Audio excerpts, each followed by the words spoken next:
क्या हुआ जब आईपीएस ने प्रयागराज के महाकुंभ मेले में कुछ पुजारियों को जाने से रोक दिया? फिर जो हुआ जानिए। प्रयागराज का महाकुंभ मेला भारतीय धर्म, संस्कृति और आध्यात्मिकता का एक अद्भुत उत्सव है जो हर 12 साल में आयोजित होता है। यह मेला गंगा, यमुन और सरस्वती के संगम तट पर आयोजित होता है और यहाँ लाखों श्रद्धालु, साधु, संत और पुजारी एकत्रित होते हैं। इस विशाल आयोजन में हर साल कई लोग अपनी धार्मिक आस्थाओं का पालन करने आते हैं। महाकुंभ की तैयारी के लिए प्रशासन और पुलिस विभाग हर साल सुरक्षा व्यवस्था, यातायात, स्वास्थ्य सेवाएं और कई अन्य महत्वपूर्ण सुविधाओं पर काम करता है।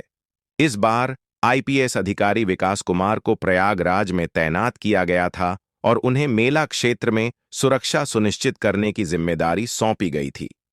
विकास कुमार एक सशक्त, कर्तव्यनिष्ठ और स्मार्ट आईपीएस अधिकारी थे, जिन्होंने अपने करियर में कई चुनौतियों का सामना किया था। वे जानते थे कि महाकुंभ मेला न सिर्फ धार्मिक दृष्टि से महत्वपूर्ण है, बल्कि सुरक्षा के दृष्टिकोण से भी यह एक बड़ी चुनौती है। जैसे जैसे मेला शुरू हुआ, साधु, संत और पुजारी प्रयागराज पहुंचने लगे।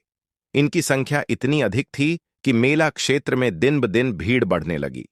प्रशासन और पुलिस को सुरक्षा व्यवस्था को बेहतर बनाने के लिए कड़े कदम उठाने थे। हर साल की तरह इस बार भी प्रशासन ने कुछ विशेष क्षेत्रों को अस्थायी रूप से बंद कर दिया था ताकि वहां सुरक्षा को लेकर कोई समस्या न हो। एक दिन जब मेला अपने चरम पर था, कुछ प्रमुख पुजारी जो विभिन्न अखाड़ों के थे, एक विशेष स्थान की ओर बढ़ रहे थे।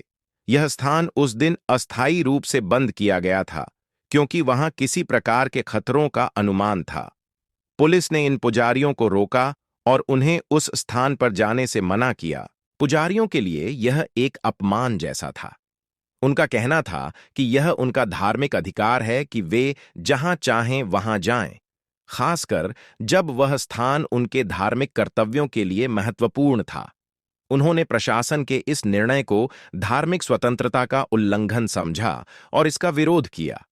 कुछ पुजारी तो बहुत गुस्से में आ गए और उन्होंने पुलिस के खिलाफ नारेबाजी शुरू कर दी। यह दृश्य देखते हुए वहां इकट्ठा हुए लोग भी बेतहाशा गुस्से में थे। पुजारियों का तर्क था कि प्रशासन को उनकी आस्था का आदर करना चाहिए था, न कि सुरक्षा के नाम पर उन्हें धार्मिक कार्यों से रोकना चाहिए। जैसे जैसे विवाद बढ़ा, स्थिति तनावपूर्ण होती चली गई। कुछ पुजारी और उनके अनुयायी पुलिस अधिकारियों के खिलाफ झगड़ने लगे। विकास कुमार ने पहले तो उन्हें समझाने की कोशिश की, लेकिन जब स्थिति नियंत्रण से बाहर होने लगी, तो उन्होंने यह महसूस किया कि बिना किसी कठोर कदम के स्थिति को शांत करना मुश्किल हो सकता है। विकास कुमार ने पुलिस बल को आदेश दिया कि पुजारियों को उस स्थान पर जाने से रोका जाए। यह निर्णय एक ओर जहां प्रशासनिक दृष्टिकोण से सही था, वहीं दूसरी ओर इसे धार्मिक दृष्टिकोण से गलत माना जा रहा था। इस घटनाक्रम ने मीडिया और समाज में हलचल मचाई। कुछ मीडिया चैनल्स ने इसे प्रशासन की एक सकारात्मक कार्रवाई के रूप में दिखाया, जिसमें उन्होंने कहा कि पुजारियों को सुरक्षा की दृष्टि से रोका गया था। वहीं कुछ मीडिया प्लेटफॉर्म्स ने इसे धार्मिक स्वतंत्रता के उल्लंघन के रूप में प्रस्तुत किया, जो एक महत्वपूर्ण संवेदनशीलता की ओर इशारा कर रहा था। समाज में भी दो पक्ष बन गए थे। एक पक्ष प्रशासन के साथ था, जो यह मानता था कि सुरक्षा सर्वोपरि है, जबकि दूसरा पक्ष धार्मिक स्वतंत्रता का पक्षधर था। इस विवाद ने प्रशासन, पुलिस और धर्म के बीच की जटिलताओं को उजागर किया। जब विवाद अधिक बढ़ने लगा, तो विकास कुमार ने समझाया कि उनका उद्देश्य किसी भी धर्म या आस्था का अपमान करना नहीं था, बल्कि सुरक्षा और व्यवस्था को बनाए रखना था। उन्होंने पुजारियों से एक और बैठक की और उन्हें यह समझाने की कोशिश की कि उनकी सुरक्षा और धार्मिक कर्तव्यों की निर्वहन के लिए पुलिस विभाग प्रतिबद्ध है, लेकिन कुछ कारणों से वे उस विशेष क्षेत्र में प्रवेश नहीं कर सकते थे। इसके बाद कुछ पुजारियों ने प्रशासन से सहयोग करने का निर्णय लिया और विवाद का समाधान हुआ। प्रशासन ने उन पुजारियों के लिए वैकल्पिक मार्गों का सुझाव दिया और वे बिना किसी परेशानी के अपने धार्मिक कर्तव्यों का पालन करने लगे। इस घटना ने यह दिखाया कि प्रशासनिक अधिकारियों के लिए किसी भी बड़े धार्मिक आयोजन में सुरक्षा और धर्म के बीच संतुलन बनाए रखना एक कठिन कार्य होता है।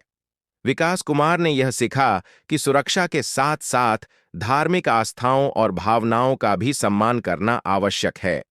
इस घटना के बाद उन्होंने अपने अधिकारियों को यह समझाया कि किसी भी स्थिति में संतुलन बनाए रखना चाहिए ताकि किसी भी पक्ष को आहत न किया जा सके। इस घटना के बाद प्रशासन ने महाकुंभ की सुरक्षा व्यवस्था में कई सुधार किए। उन्होंने यह सुनिश्चित किया कि भविष्य में धार्मिक आयोजनों में इसी प्रकार के विवादों से बचने के लिए पुजारियों, साधुओं और संतों के साथ नियमित संवाद स्थापित किया जाए। दोस्तों, ऐसा ही क्राइम वीडियो देखना चाहते होंगे तो इस चैनल को सब्सक्राइब कर लें और साथ में बेल आइकन भी दबा दें ताकि सबसे पहले नोटिफिकेशन आप तक पहुंचे।